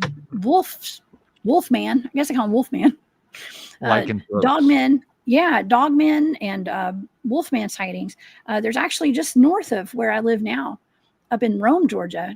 There was an attack on an entire family recently, within the past few years, of a whole family that got attacked by a werewolf up there. It was like a 9-foot tall werewolf, and that is a very well known case actually out of North Georgia, Dalton, Georgia, Rome, Floyd County. Yep. Lots of dogman and werewolf sightings up there, and Paulding as well. That's where the werewolves are up there. I've done shows on all of them, by the way. They're all on my channel if anybody wants to see those. Well, and when Tyrone talks about how a lot of these cryptids do have these ancient backgrounds, when you look into dogmen, that goes all the way back to Egypt with, the Egyptian gods, Anubis, and, being the one who transfers you to the dead. And when you talk about werewolves and dogman, I think it's interesting because with werewolves, from what I understand, is they transform back into that human being, but dogmen kind of stay in that hybrid state. So there does seem to be some variances there, just like we see with Bigfoot. You know, here in Florida, we have the skunk ape, and then they're going to be a little bit different from what you might see in North Georgia, Tennessee area. So I think that there's differences with these creatures too that we have yet to scratch the surface on understanding. Oh, yes. Most definitely. I mean, there's all sorts of, I have charts of like the different types of dogmen and Bigfoot. So we have skunk apes here in Georgia too. You know, they're a little bit smaller than some of the Bigfoots you're going to find up in the Pacific Northwest and stuff. They're all different. They're regional, just like us humans. They're all different. Okay. And they're all regional. We all got our own accents. I get made fun of a lot because I'm from Georgia. And sometimes I get a thick accent. Okay. I'm in Mississippi, so trust me. Don't trip. I'm in Georgia too. So don't. You're even in Georgia trip. too? Well, we're Yeah, neighbors. What's up, neighbor? Yeah. Yeah. Actually, we have so much high strangeness down here. We actually have a very famous, like the most well-known werewolf out of the South. One of the best ones in the South. We got a lot of good ones in the South, but one is here in Georgia called Georgia's Werewolf. Her name was Emily Isabella Burt, and this was a documented historical werewolf. A little girl. She was a little girl. She grew up to be an old lady.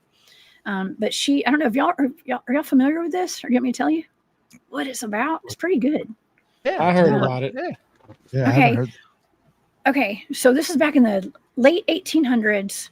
She was down in where is she? Okay. There's an area that I researched called the Troop Herd Corridor. It's known for mass alien abductions, a lot of high strangeness. We have dogman reports. I go down there all the time. Dogman sightings and reports. A lot of missing people. You know, my big thing are like, I talk about the missing persons clusters in our national parks. Correlate some of those maybe to the portal incident and maybe people going missing, walking in portals and stuff, and maybe cryptids. But I think it's our government and stuff too, kidnapping people. But anyways, that's another rabbit hole. But anyways, the Troop Herd Corridor. There's a place I think she's buried in Talbot County, Pike County, Talbot, somewhere in that Troop Herd Corridor right there. And Troop Herd are counties, by the way, and it goes through Middle Georgia and it goes into Alabama. And there's, you know, Army bases down there. Here's the thing. Dogmen and Bigfoot, a lot of cryptids are often spotted near military installments and around Indian burial mounds, cemeteries.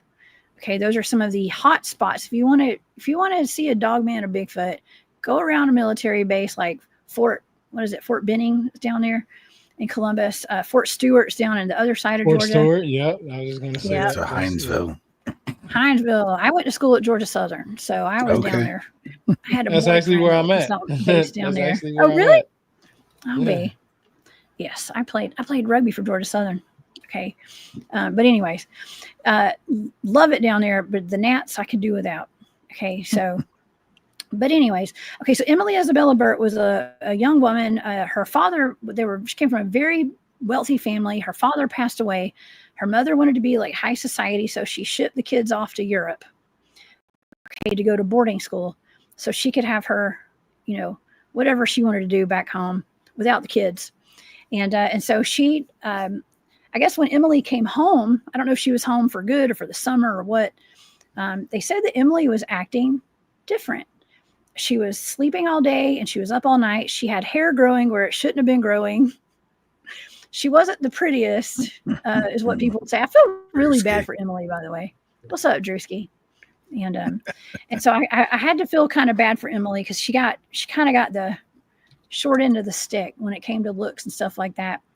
But when she came home and she was staying up all night and then sleeping all day, the neighbors started complaining that their livestock was ending up dead, and the blood, and it wasn't like it was being dragged off by like a predator. It was the blood was being drained out of the animals, like the cows, the goats. And the mother started getting suspicious. Her mother was like, I think it could be my daughter. Okay. And the men would, like, the guys that own the farm would get together and they go have hunting parties, and they were out at night trying to stalk to find out what was killing all their livestock. And the mother was so suspicious that it might be her daughter that she joined the hunting party. And she took her gun out there and she said, she said that I guess they didn't find anything. Okay, they couldn't, when they were out there, the livestock was fine. The mother was walking home on the last hunt that she went out there with them on. She was walking home, and a wolf, what she had described as a wolf, jumped out at her from a bush, and she shot it. Well, when she shot it, it whimpered and it ran off, and she was all discombobulated. Well, she got home. She was by herself. She got home. She got to her front porch, and Isabella Burt was standing there with a gunshot wound to her hand. And so the mother took her to the doctor. He diagnosed her with lycanthropy, and he helped her wound on her hand. But she ended up, I think they probably kept that a secret for a while. But she was known as Georgia's werewolf after that. I don't know exactly what all happened. I know that she ended up staying on that property where her mother, where her family lived until she died. She's buried there. Her tombstone says something really odd. Something about like now that she's passed on, she's in her true form finally, is what her tombstone says. Yeah. Weird stuff, y'all. Have you ever encountered what they would call, I think they call them rakes? Yeah, pale crawlers. Okay, pale crawlers. Yeah, which yeah. I used to think were like juvenile wendigos, maybe. I don't know, like something of that sort, because those things, as far as any cryptid, scare the shit out of me, more than anything, probably. Probably one of the only things I'd be frightened of and not as like intrigued to see. Have you ever encountered any of those? Well, maybe. Okay, so one of the guys on my team, Don, he's a nuclear scientist. He works at all the nuclear plants and stuff, and he lives up in like the corner of like North Georgia, North Carolina, and South Carolina, kind of like where they all meet right there. And I've been to his house. It was really kind of creepy out there, but he has a lot of footage. Like he has cameras all out in his property. He's got a big chunk of property up there on top of a mountain, and he has video footage of a pale crawler in his driveway. Okay, so I have seen plenty of videos of them with firsthand eyewitness encounters. About 2 years ago, year and a half ago, I was with Drewski, who's in your chat right now.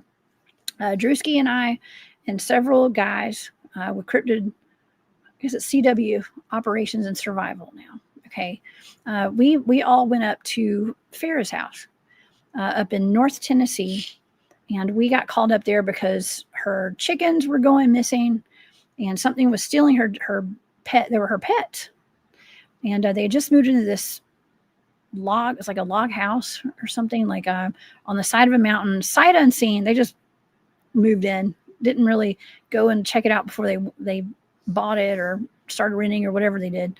And it turns out there was a cave entrance about 30 feet from their back door, huge cave entrance. Well, unbeknownst to them, it's actually the S Walker cave. I'm not going to say the word, but it's the S Walker cave. It was on Choctaw land. And she was getting these figures in her cameras that were outside her house, like potential dogmen, maybe Bigfoot, things like that. There's even a big footprint by her chicken coop after one of the chickens had gone missing again. So she was pretty upset. It looked like the chickens had been taken into the cave. There were feathers going into the cave after the last chicken was taken. Well, she kind of had reached her limit. She was like, all right, there's this creepy cave back here. She was not comfortable even going in that cave. I think she said she was hearing voices and stuff in it. She would set up recorders outside the cave and like pick up voices and things like that. So she called us up there to, I don't know, maybe just investigate, try to figure out where her chickens were going. And we went on a full investigation into the caves. I'm not a fan of caves, by the way. But we got up there. I thought it was really odd though, too, because we were expecting to see, I'm a tracker. I've been doing tracking for a long time. And I was expecting when I got there to go up to that cave entrance, go into the cave, and like the floor is muddy. I was sure we were going to find footprints and some sign of whatever took her chickens. But we got in there and there were no tracks, no footprints, no nothing. So whatever was taking her chickens was scaling the walls. Okay. And which is kind of creepy, right? But But it was going into that cave. And the guys, Drewski and some other guys, they were a little more adventurous than me when it came to getting way back in that cave. It was really deep. And we had found out that the story behind that cave was that there was an issue with a bunch of S-walkers, if y'all know what I'm talking about. And a Choctaw shaman, Native American shaman, medicine man, had banished all of the S-walkers into that cave and sealed it spiritually, energetically. And that was in Farrah's backyard, right by her chicken coop. And so the guys went back there, and at some point they got way back there. I think the rope ran out, if I'm not mistaken. Everybody had ropes tied around them and stuff. Drewski did something he shouldn't have done. He whistled. Okay, y'all, you're not supposed to whistle. Not at night, not in the Appalachians, not in a cave. And we like to push our limits. We push the boundaries. And Drewski whistled. And what they said was that it looked like a pale crawler peeked its head around the back of, the cave in front of them. So I wasn't there for that. I was at the front of the cave. I was kind of like keeping watch to make sure, everything was cool up at front, because I wasn't going way back. I wasn't going back there for all that. But anyways, no, I have not personally seen one that I know of, but I don't know. I've seen so much weird stuff. There's no telling. I grew up in Appalachia, and that's what we heard. You don't whistle. It was you don't go certain places after dark, if anywhere after dark. But you have to be very selective of where you do go if you are to go somewhere after dark, and that you don't whistle. And I've always wondered about that. I don't know exactly what all that entails, but that's what they told us too. Maybe it's some frequency thing with our whistling that draws them. I don't know, because some people do that throat singing stuff, right? There's that one guy who was on that TikTok live, and he was throat singing, and then all these like entities, I don't know what they are. They kind of look like the little pale crawlers, but they could have been anything. Just like peeked out from behind trees and stuff. And some people say it was because he was like a Native American from that kind of. But I think if you can throat sing, you can maybe draw these things out. I don't know if you want to, but it's all about energy, frequency, and vibration. And like I said, if you want to have an encounter with something that's probably more positive, get on a high vibration. Okay, like get on their frequency with that. I've seen that video that's like Mongolian throat singing or something. They called that. And it is, we have taken like didgeridoos out in the woods before. There are some people that take like those Aztec death whistles and stuff. I don't recommend that, y'all. These are terrifying. Or the shofar and all that kind of stuff. I do not recommend that at all. I'm going to tell y'all, just probably don't do what you want, but I wouldn't do stuff like that just because you don't know what you're opening. We're talking about portals. I talk about portals a lot. And it's one thing to open up a portal. We've had multiple portals that my team has encountered. We had a portal that opened in our base camp late one night. And there were two entities that were crawling out of it. And the head of my team yelled something in another language. I don't know what he yelled, but the portal, it closed like that. One of them got spit out and the other one got sucked back in. He knows the safe word. It was a safe word.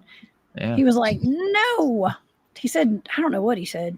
One of them got spit out. Did it just run off? No, it ran and it screamed. That was okay. So I said the fog was one of the scariest things that ever happened to me. This fog that had consciousness. In the same location is where these things were in this grid pattern opened up in the sky, just in the atmosphere.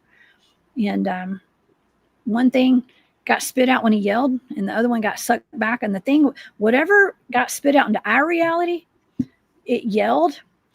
I described it a lot. I used to not really tell the whole story on that, okay, because it was too weird. And I just say, it was just a Bigfoot that yelled through our camp. Well, it wasn't a Bigfoot. It was something else. We still don't know what this thing was, but it was an entity, and it was solid. But when it yelled, it sounded like what a Bigfoot would sound like. I've heard Bigfoots yell and whoop and scream and all that.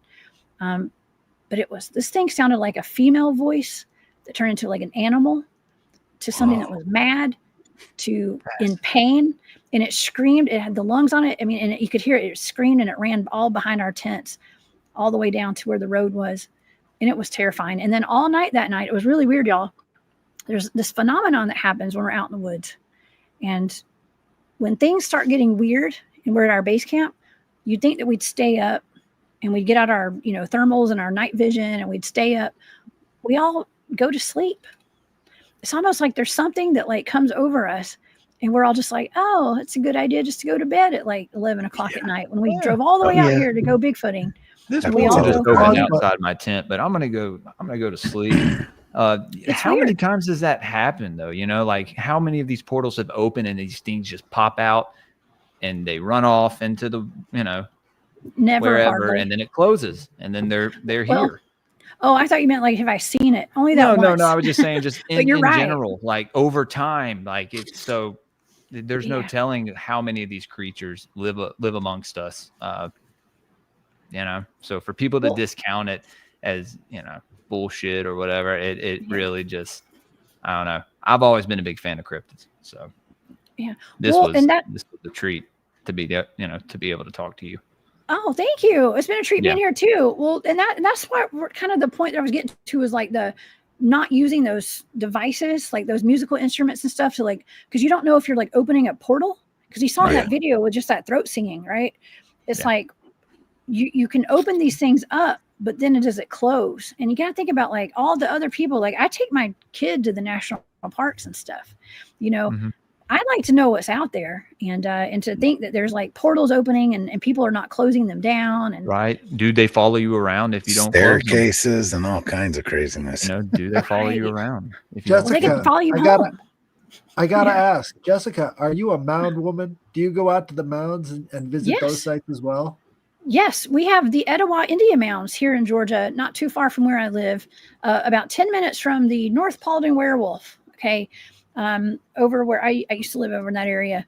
And yes, because we actually have a lot of dogman sightings over there near the Etowah Indian Mounds. And so, I do. Anytime I get a chance, I go to mounds. Yes, absolutely. I actually have a friend of mine who I had not met her in person before, but she was working mapping out ley lines and stuff. And that was like part of her job. Okay. Like contracting. I don't know if she worked with the government or what. I don't know. I don't know nothing about nothing. But she was plotting out ley lines. And so she was kind of like contacting me to be like, well, hey, you don't have to tell me like where you do your cryptid research, but I'm trying to line up, like figure out where these ley lines are going and help, I'm connecting these mounds and places of high strangeness. So I ended up talking with her and doing some work with her on that. And so that she's plotting out some like official ley lines, but they're all connected to those mounds. So yes, I love mounds. I was actually, I did an article and a video on the Okmulgee mounds. And just about 2 weeks ago, I went to Rock Eagle and Rock Hawk effigy mounds. Just about 2 weeks ago, I just put those two up on my Rumble account. It is amazing because I was going to ask you, but you already talked about it just now, the ley lines. I wonder, have you, did any type of research behind the ley lines where you found some of the locations of some of the portals that you might have ran into, along with some of the sightings of Bigfoot and UFOs and orbs and all that? Well, we don't like follow ley lines to like do our research and stuff. I mean, it was not until recently I was like, oh, maybe I should look and see where all these ley lines are to see if they match up to where our research areas are. I had never really put a whole lot of thought into all that, but we do have a lot of times we do have ley lines going through places that we research. I know a guy Ricardo. He showed us this the other day. He actually has the Google's map of all the ley lines on the earth. So he would probably be somebody that you could probably, I'll pass the message out to him to get to you. Yeah. But he had like literally all the ley lines around the earth. That's awesome. Yeah. I mean, I have a ley line map of like the United States and stuff. And I show it on my shows sometimes when we're talking about different locations and stuff. It's like the Bermuda Triangle down there, like right off the coast of Florida, has an intersection of ley lines. Anywhere where there's an intersection of ley lines, watch out now. There's going to be something that goes on there. And we're talking about ancient things, I don't know how deep down the rabbit hole you guys go. I'm sure it's pretty deep. Okay. But we don't know the true history of this land. Okay, that's my opinion. We don't, and there's a whole lot of history that's been hidden from us and stuff. But I think that if you follow those ley lines, you're going to find the true history, and you start digging, okay, and find out what's really down there, and just follow the ley lines.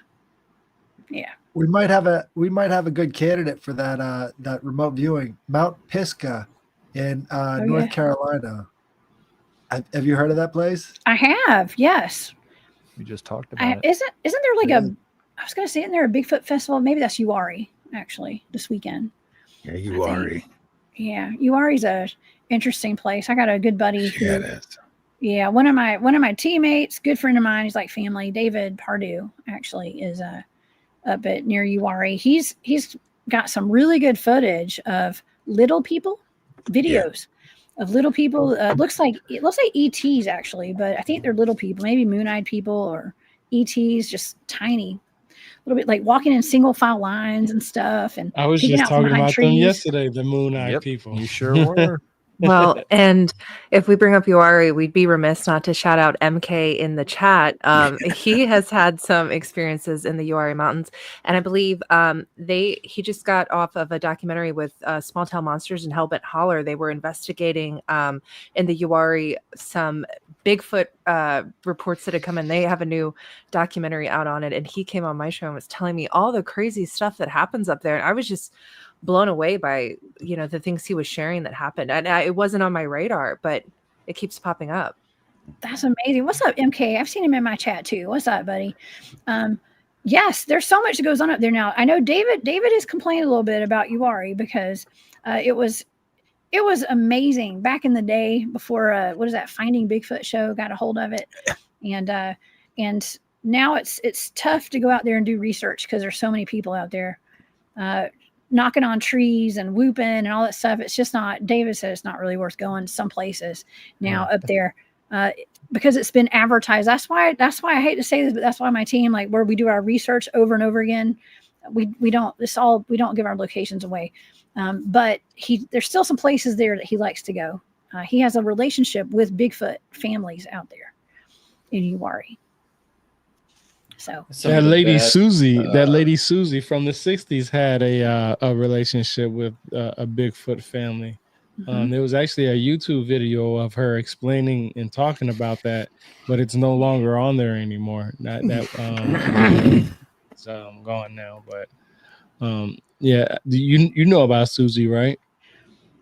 I don't know. I have no idea. Yeah. So there's this lady in the 60s when she was a little kid. She was in the woods and she ran into a Bigfoot, and she found the family, and she had a friendly relationship with them for some time. Isn't there a book about it too?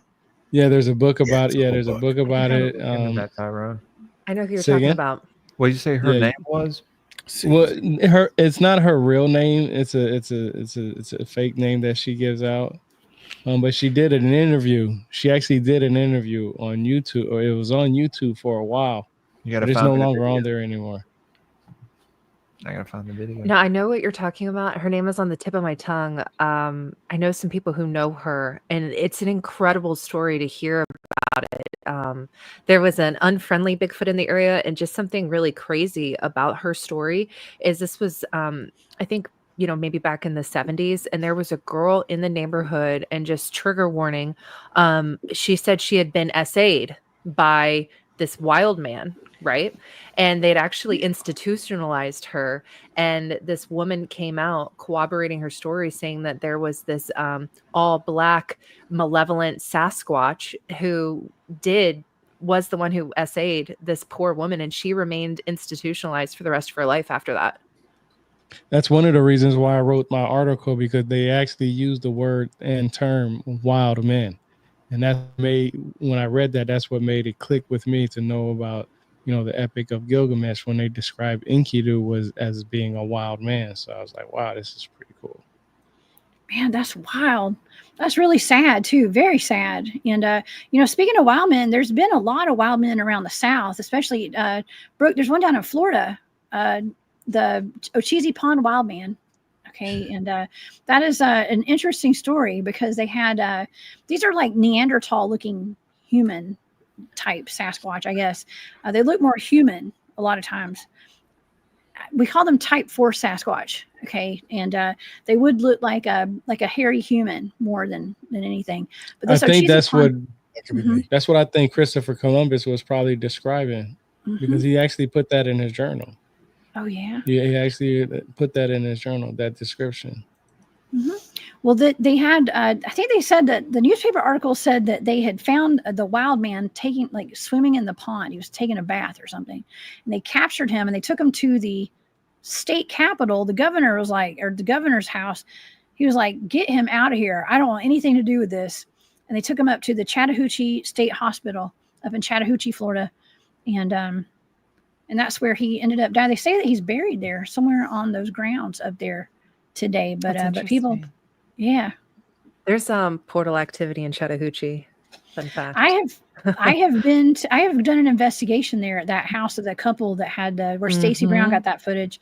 We were up there before Stacey got up there, I believe, a long time ago with my team. I was actually told not to ever say their names and stuff, and it was before they were public about it. I think I was out there. My team went up and spent a weekend up there investigating. That was it. They had a cool property. They called it. What was it called? I forgot what they called it. It was the Enchanted Forest. Oh, Did you stay in the sugar shack? I'd love to go. I stayed in a tent. I stayed in a tent you did? in Enchanted Forest. Yes. Yeah. We camped out out there. Okay. I think we're overlooking something here. So can you imagine the orderly that had to be in charge of shaving Bigfoot? Why would you do him? Just leave him hairy. They gotta do something, you know? Flea bath.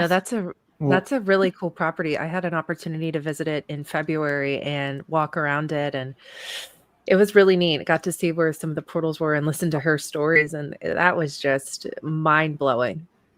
Yeah, that's the Bridges, I think is their name. They're featured. I can say it now because it's been so publicized, but they were on Animal Planet or some shows talking about their Bigfoot experience. Yeah, they had a Bigfoot actually that came up on their porch, was right at their bedroom, from what I can recall. And it came up on their porch and it screamed one night and stuff. They had a lot of activity out there. So, yeah. So I know you guys keep some of your stuff private, like some of the teams you work with and all that. Is that to do with people having you guys come out there to sort of rid their property of a problem? Oh, well, we don't go out there to rid people of problems. Now, I don't know, CW Ops, we might. That's what if we needed to. Now, that's one team. That's not, well, okay, that's not what my research teams do, though. So I've kind of gone rogue with Drewski. Okay, y'all. Okay, so that's a whole different beast. It's going out with him. Okay, and those guys. My research teams, we don't go take care of problems. We go out there to investigate. Okay. And that's all, and to see what's going on out there and stuff like that.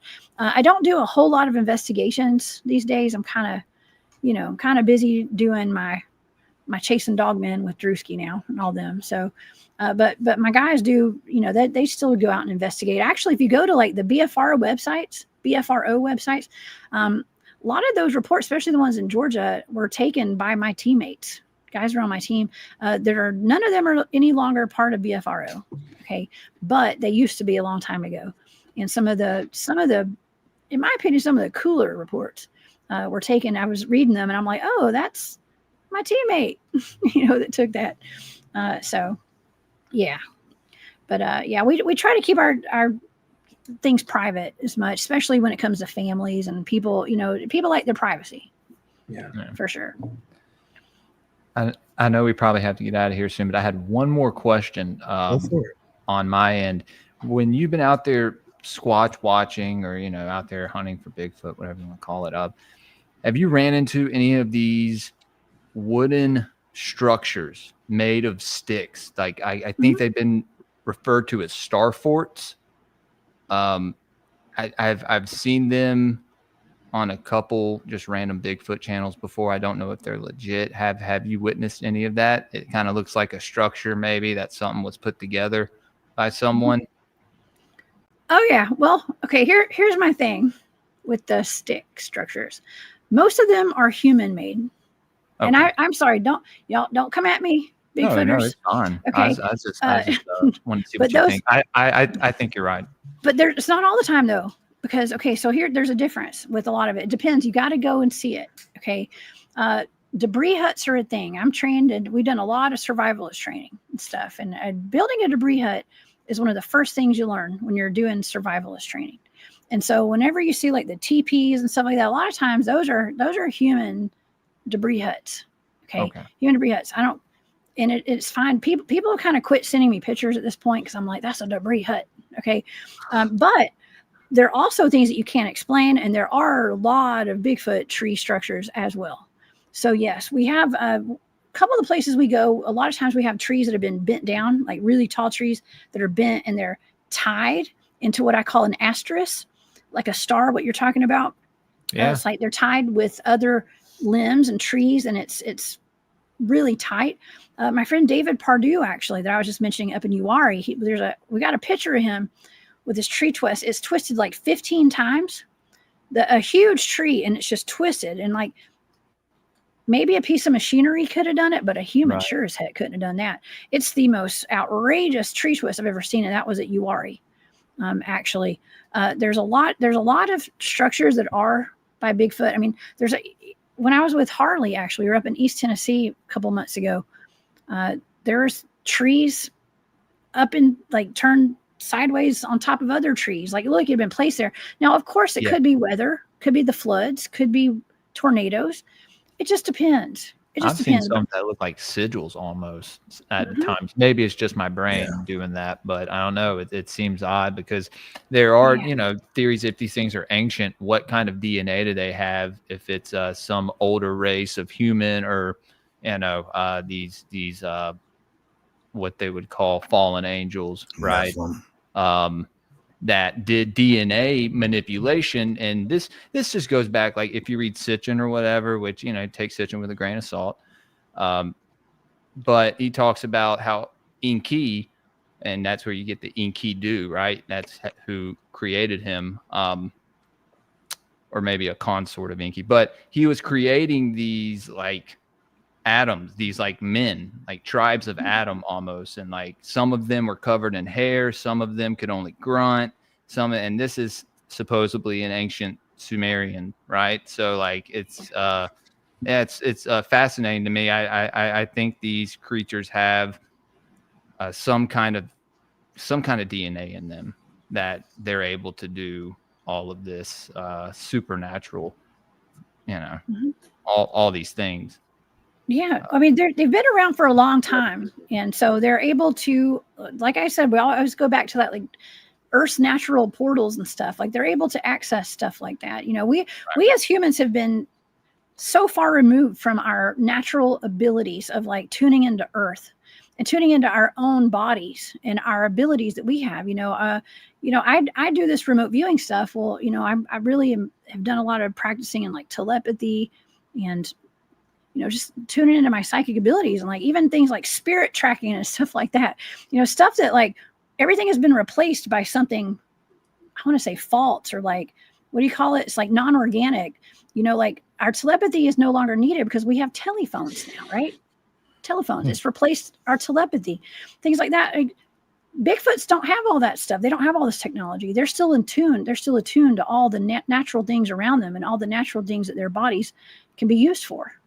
And their abilities, so they are I got to say, they're very much more advanced in some ways than us humans even are. But also they're all different. When it comes to Bigfoots, there's Bigfoots that are primate-like, that are always out looking for food. And that's all they can think about. They're just animalistic. There's some that are highly advanced that are, more so than humans. Okay. So there's just a whole wide range of Sasquatch, Bigfoots. Different colors too, right? Yeah, different accents and all that. Skull shapes and everything. Yeah. Yeah. That's crazy. Oh, yeah. Yep. Did anybody have any other questions? It's almost getting close to 2 hours before we wrap it up. I just wanted to say I love your show, Jessica. I listen to it all the time at work.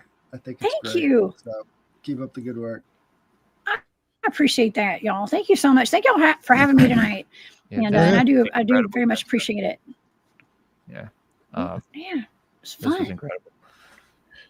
All right. Well, I'll let everybody plug their shows again real quick before we let everybody go. Brooke, let everybody know where they can find your show and where you're speaking again.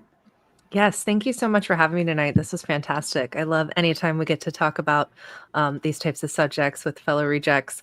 I will be speaking at Charlie's Beyond Belief Expo in Fort Myers, Florida on October 18th. And in the meantime, you can find me wherever you get your podcasts at Dark Florida Podcast and on Instagram at Dark Florida Podcast. Thank you again. Well, yeah, no, thank you. Appreciate it. And my man Headless, what is up? How you doing? You can find me at Headless Giant on X and on YouTube, also on Instagram. And I'm on every Thursday reading your emails. So send them to me at the Headless Giant Podcast at gmail.com. And that's my cat. What's up, It's all Kitty? part of the show. It's always here. Thank you very much. Headless. And Tyrone, my man. Yeah, that was wonderful. I appreciate everything. I took a lot of notes down. It was interesting that you said you're in Georgia because I'm actually in Georgia, so I'm going to start making it to these events and stuff like that. Like I said earlier, everything you can find on me is on my website, rebirthoftheword.com. And my book, Journey Through the Origins of History, can be bought on Amazon. And I talk about Enkidu and Bigfoot and the similarities in that book. Nice. Great. Nice. And my man Tim, please let them know where to find you. Yeah, this is good stuff tonight. You've seen some really crazy stuff. I appreciate you sharing that. I'm Tim. My show is Sixth Sensory Podcast. I'm on Spotify, Apple, YouTube, Patreon, and Instagram. Thanks for having me. Of course, no, thank you. And Jules, what is going on, sir? Guys, this was a banger of an episode. Jessica, thank you. I would love to have you on my show sometime. Would love to have you on Greypilled. I think I followed you, so maybe we could do that if you'd like to. For sure. Absolutely. But Nick, thanks for having me. Of course. Guys, Greypilled Pod on X or Twitter, whatever. Greypilled _podcast on Instagram. When I use it, go follow me on Rumble, YouTube, Spotify, Apple Podcasts, Patreon. If you want to support the show, you can go over there and you can get a whole opposite side of the show. It's all exclusive content over there. A lot of cool stuff. And this was amazing. Thank you, Nick, for inviting me again. Of course. My man Bennett, what is on? Jules, I just sent you some rake pictures from the Allegheny National Forest. Dude. In Instagram, so check those out. Jessica, awesome. Thank you for coming on. I'd love to have you on my podcast too. Man, I'll come on all y'all's podcasts. Y'all just let me know. And I think Y'all we've come on actually mine talked too. about it, but we just haven't been able to figure it out. So I think either we way, have too. I'm looking at half of y'all up here. I'm like, man, I think that I've talked to y'all about coming on your shows. I'm so sorry, y'all. I'm really busy. no if I didn't get worries. back You're to you, I busy, feel really busy. bad. I get it. I'm sorry. I hope will I write be y'all back. so broadcastingseeds.com, the Broadcasting Seeds podcast. I will be at the Ohio Bigfoot Jamboree in Ada, Ohio on October 4th. If you want to come out there and say hi. And come to bigbroadcastingseeds.com. Thanks for having me on, guys. Of course. Thank you for joining us, sir. And Jessica, please let everybody know where they can find all your stuff again one more time. Thank you. Thank you so much. Y'all, this has been so much fun. I can be found on my YouTube channel. It's the Cryptid Huntress. So go subscribe over there. And I have a website. It's thecryptidhuntress.com. Also, all my social media links are there. Just look up the Cryptid Huntress, or on X, I'm Huntress Jessica. Okay. But it's the Cryptid Huntress. And I will be at some events coming up. I'm at the Georgia Bigfoot Conference. It's coming up in September up in North Georgia in Mount Airy. I'll be there, and then I'll be at the Super Soldier Activation Conference in Orlando, Florida in October, and then I'll be at the Molina Bigfoot Festival in Middle Georgia. That is coming up in November. So those are my 3 events that I can remember that I'll be at, but it's all on my website. So thank y'all again for having me tonight. It's been really fun. No, thank you. I really appreciate it. Everybody's links, so I'll make sure is in the show notes after the show if they weren't there. Everybody in the chat, thank you so much. There was people there from the beginning to the end, like usual. I appreciate all that, and I appreciate all the rejects coming on tonight and making the time to have the show. Again, I had a blast. I love the stories, and I'll actually be seeing you eventually in person soon at one of these shows. So I look forward to that. And until the next one, everybody be well. Later.